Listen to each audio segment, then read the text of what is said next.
psycho పాలనకు నేడు అంతం మొదలో చల్ సాగవు కథలు ఇక తప్పవు వదలు ఈ జగన్నాటకాలను పసిగట్టిరి ప్రజలు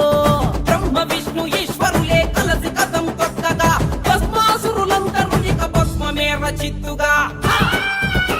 ఈ మూడు జెండలు